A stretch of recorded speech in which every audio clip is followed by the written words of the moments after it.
He was 17, a dreamer, a son, a brother. But on a quiet afternoon in Canaan, he vanished. No cries for help, no trace left behind, just a robe soaked in blood. His father believed he was dead. But the truth? The truth was buried beneath a lie. And that lie was stitched by those who knew him best, his own blood. The land of Canaan, a region of rolling hills and grazing flocks. Jacob, a patriarch with 12 sons and a divided household. For mothers, one favorite. That favorite was Joseph, Rachel's son. 17, gifted with dreams, marked by a robe of many colors. To Jacob, Joseph was a miracle, a leader in the making. But to his brothers, Joseph was a threat, a symbol of everything they lacked. His robe didn't just cover him, it announced him. With every color it shouted, "I'm not like you." Joseph, youthful, pure-hearted, and naive to the jealousy surrounding him. His 10 older brothers, Reuben, Simeon, Levi, Judah, and the rest, men hardened by labor, bitterness, and unmet expectations. Reuben, the oldest, felt the weight of responsibility. Judah, cunning and persuasive. The others? Quiet conspirators in what would become one of history's most personal betrayals. No strangers, no outsiders, just family. Joseph was more than a brother, he was a prophet in the making. He had dreams. Dreams that made his family uncomfortable. "I saw you all bowing to me," he told them. The room fell silent. Even Jacob, his father, raised an eyebrow. But Joseph didn't mean harm, he simply believed. For his brothers, that was the final insult. The robe, the dreams, the favoritism. It all built towards something inevitable. Then one day, the opportunity came. Jacob sent Joseph from the safety of home to find his brothers near Shechem. They'd moved on to Dothan, a dry region with scattered pits used to collect water.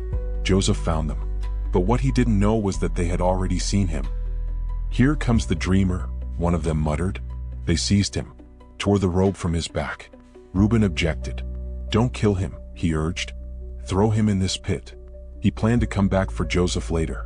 But while Reuben was gone, a caravan appeared on the horizon, Midianite traders heading to Egypt. Judah saw a darker opportunity. "Let's not kill him," he said. "Let's sell him."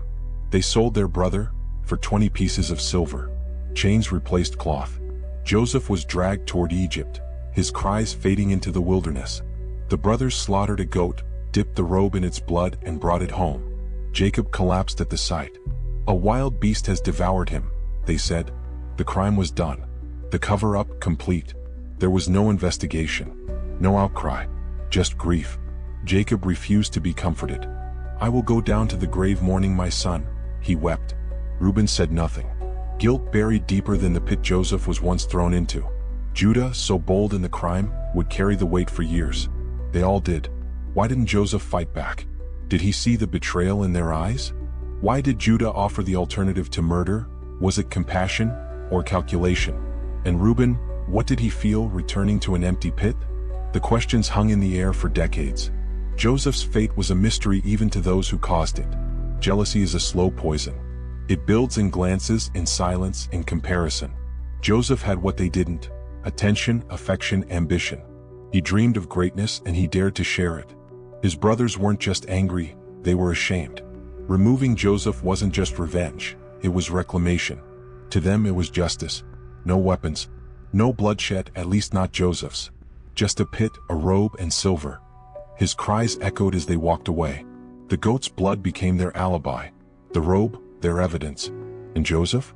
He became a slave in Egypt, stripped of name, title, and family. But not of destiny. 20 years passed. Famine struck the land. The brothers came to Egypt, desperate for food. They knelt before a powerful governor, unaware that the man before them was the brother they sold. Joseph recognized them instantly. But he didn't reveal himself, not yet.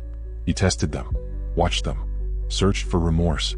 And when he saw it, he broke down in tears. "I am Joseph," he said. They froze in terror. But Joseph didn't seek revenge. He embraced redemption. "You meant it for evil," he said, "but God meant it for good." He forgave them. He saved them. And the crime that could have ended his story became the very beginning of something greater.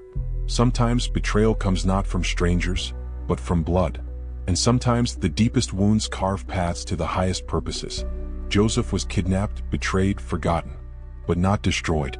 In the end, grace spoke louder than revenge.